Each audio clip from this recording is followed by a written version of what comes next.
দেখো যারা সায়েন্সের স্টুডেন্ট তারা কি আর্টস স্ট্রিমের এক্সামটা দিতে পারবো কিনা টেট টুতে।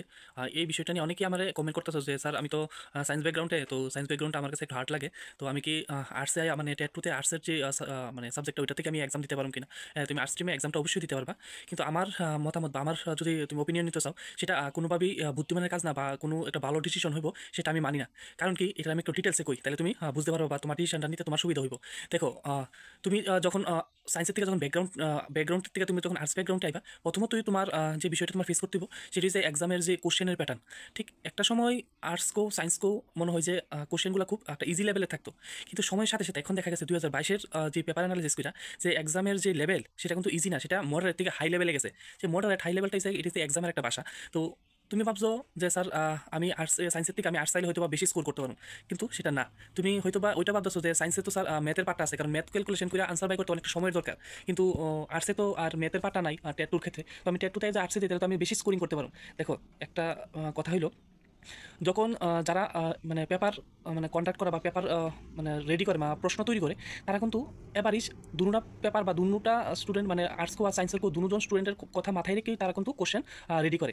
এবার মনে করো তুমি ভাবতেছো যে আর্টসে আইবা, এবার আমার কথা হচ্ছে যারা কোশ্চেন তৈরি করে তারা কখনো কিন্তু সায়েন্স যে পার্ট এটা হাই রাখবো আর আর্টসের স্ট্রিমের যে কোশ্চেন পেপার সেটা লো করবো, সেটা কখনোই হয় না, কখনো হয় না। এই কারণেই যদি এরকমটা যদি হয় যে সায়েন্সেরটা ইজি করে দিছে বা আর্টসেরটা মনে করো ইজি করে দিছে, তাহলে কিন্তু এটা নিয়ে কত বড় একটা সমস্যা তৈরি হইব তোমরা এটা আন্দাজই করতে পারছো না। এটা কত একটা সেন্সিটিভ ব্যাপার, যদি সায়েন্সের ব্যাকগ্রাউন্ডের স্টুডেন্টের কোশ্চেন যদি হাই করে আর আর্টসের যদি লো করে বা মনে করো এভারেজ রাখে, তাহলে এটা নিয়ে কিন্তু অনেক খেয়াল হইব। এটা নিয়ে কিন্তু একটা মানে প্রতিবাদ বা এটা নিয়ে কিন্তু একটা মানে কি করতাম, এটা নিয়ে একটা বড় সড় একটা ঝামেলা হতে পারে। তো যারা কোশ্চেন সেট করে তারা কিন্তু এটা এভারেজ রাখে, কারণ সায়েন্সের মধ্যে মনে করো ম্যাথের পার্ট যেহেতু আছে, তো ম্যাথ একটা ক্যালকুলেশনের একটা ব্যাপার আছে। তো ম্যাথ ক্যালকুলেশনের যেহেতু একটা ব্যাপার আছে, তাহলে তোমার অন্য যে সাবজেক্টগুলো মনে করো তোমার ক্ষেত্রে যে আরও সায়েন্সের যে পার্টগুলো আছে, হ্যাঁ, অন্য যে সাবজেক্টগুলো আছে ফিজিক্স কেমিস্ট্রি, ওইটি কিন্তু অনেকটা ইজি রাখে। এটা কিন্তু একটা এভারেজ করা হয়, হ্যাঁ। কারণ কি আমাদের ত্রিপুরা যে টেট এক্সাম এটা কিন্তু একটা শিফটের, এখানে কিন্তু ইয়ে কি কয় যেমন অন্য ব্যাংকিং কো বা ইয়ে কো মার্চ হয়, এরকম কিন্তু আমরা এখানে হয় না, সেটা ওয়ান শিফটের একটা এক্সাম। কিন্তু এই কারণেই দুটা কোশ্চেনের ব্যাপারই এভারেজ রাখে। এই কারণে আমি মনে করি না যে সায়েন্সের থেকে তুমি আর্টসে এক্সামটা দিলে তোমার খুব বুদ্ধিমানের একটা ব্যাপার। তো আরেকটা ব্যাপার, এখনের যেই তুমি কোথাও তুমি তো সায়েন্স ব্যাকগ্রাউন্ড, তোমার আর্টসের সম্পর্কে কিন্তু এখন কিন্তু আর সেরকমভাবে তোমার স্টাডি করা নাই, তুমি নতুনভাবে স্টাডি করতে হবে। আর সায়েন্সের আর আর্টসের ব্যাপারটা বলতেছি যে হিস্ট্রি জিওগ্রাফি পলিটিক্যাল সায়েন্স যে কোশ্চেনগুলো আয় এটা কিন্তু অনেক গভীরে কোশ্চেন, মানে অনেক ডিপ কনসেপ্টগুলো অনেক ভালোভাবে তোমার ক্লিয়ার করতে হবে।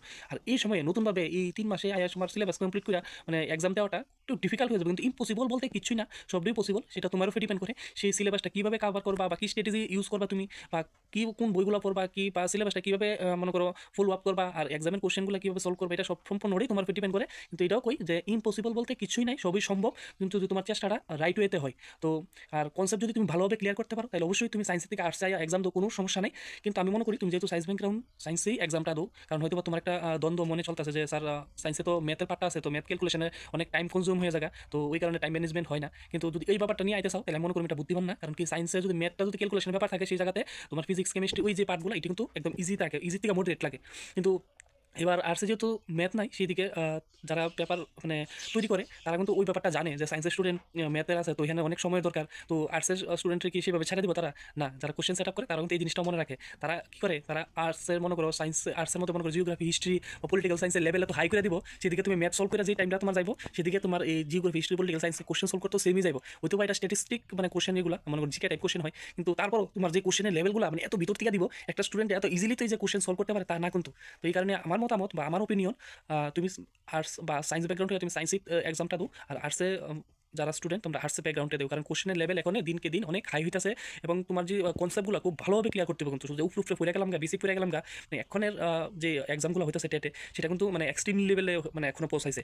অনেকে কমেন্টে দিয়ে কয় যে এটা তো ইউপিসি লেভেলও থেকে হার মানবো, কারণ কি কারণ দেখা যাচ্ছে 40-50 হাজার ক্যান্ডিডেট টেট এক্সাম দেয়, এমনিতে 1% 2% ক্যান্ডিডেট শুধু কোয়ালিফাই করে, মানে এটা ইউপিএসসি এক্সাম থেকে এখন কোনো দিকে কম না আমাদের যে ত্রিপুরা যে টেট এক্সামটা হইতেছে টিটেট। তো দেখো আরেকটা ব্যাপার হইছে গিয়া অনেক সময় আমি কথা কইতে গেলে অনেকটা ওয়ার্ড একটু লাগতেছে, কারণ কি শীতের সময় তো একটু ঠান্ডা থেকে গলা মুখ বাইরে মানে ভার হয়ে রইছে। তো অনেকেই ভাববা যে স্যার আপনি ওয়ার্ডটি রং স্পেলিং করেন, কিন্তু এরকমটা না, আমারও নাকবদ্ধ। তো এই কারণে কথা বলার সময় মুখে লাগা জায়গা। তো তোমার যে কোশ্চেনটা আশা করি তোমার কোশ্চেনের আনসার তুমি পেয়ে গেছো।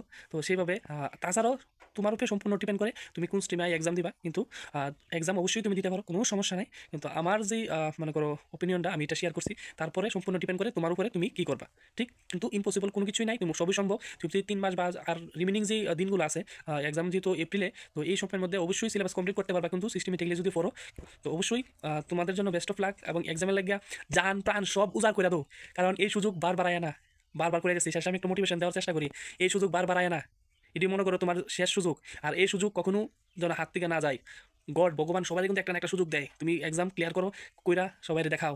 আর পরবর্তী সময় নিলে পস্তায় পাবেন, তো পরবর্তী সময়ে নিজে পস্তানো ছাড়া আর কিছু না। কারণ এই সুযোগ দ্বিতীয়বার আবার কবে পাইবা সেটাও শিওর না। আবার নেক্সট টাইম হয়তো বা নিউ এডুকেশন পলিসির যে রিক্রুটমেন্ট পলিসিটা যদি লাগু হয়ে যায়, তখন কিন্তু টেট এক্সামের শুধু এক্সামটা ক্লিয়ার করলেই শেষ না, তারপর অনেক প্রসেস লাগু হইতে পারে। তো এই কারণে কিন্তু সবাই হার্ডওয়ার্কটা একদম এক্সট্রিম লেভেলে লয়ে যাও। দেখা হইব নেক্সট ভিডিওতে।